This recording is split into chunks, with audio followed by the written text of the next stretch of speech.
Whew, that was fun, lab partner. We did a good job today. Now, here's what you need to do. You're going to see there's a data table, right? Maybe you noticed that. I forgot to mention that in the first video. But you know, okay, you know by now I have data tables for you most of the time. And so the data table, you're going to want to fill that in. And that's going to be your data. Some of the data has some questions. Like one is, what was the result of the burning splint? Because lab part B, when the metals were reacting, they're giving off this gas. They're giving off a gas. Look up what that gas is. Okay, look it up, look it up, look it up. Okay, and you could probably actually find a YouTube video on that. You could find a YouTube video that is, you could type in burning wood splint test with HCl and magnesium. Okay, magnesium works best. I would actually do that test with magnesium. Had we been together, I would say do that test with magnesium. Okay, look that up. See what happens. See what the result is.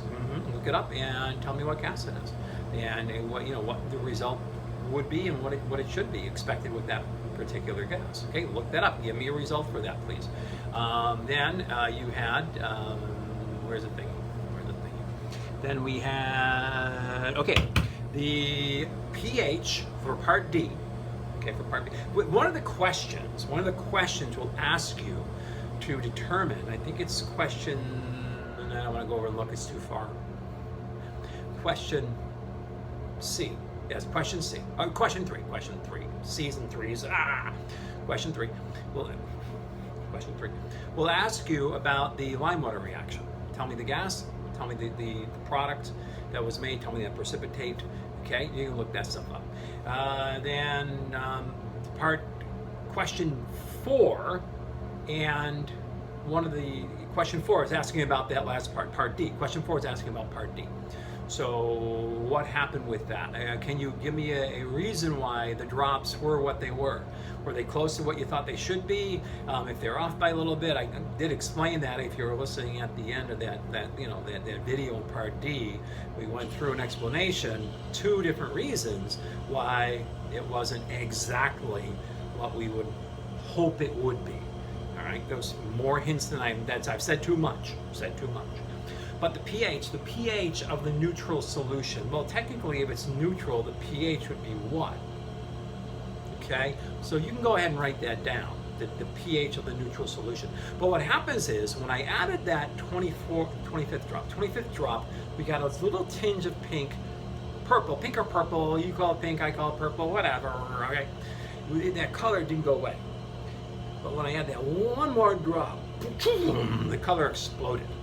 And that happens with acid bases when you add just a little bit past neutrality, the pH skyrockets. And that is something that we'll get into when we go into titration curves in a couple of lab video sections from now. We'll go into titration curves. And when I do the titration curves, I'll come back to that. I'll say, hey, remember that lab when, or maybe not, I might forget, but the titration curve shows that as soon as you just put a little scotch above neutral, the pH skyrockets. It would also do the same thing on the opposite. So if you started putting acid back into that solution and got it to neutral, one drop got it back to neutral, and then put one drop of acid beyond, it would skyrocket back and down.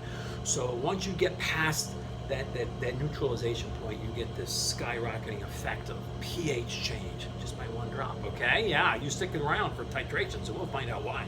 All right, so exciting.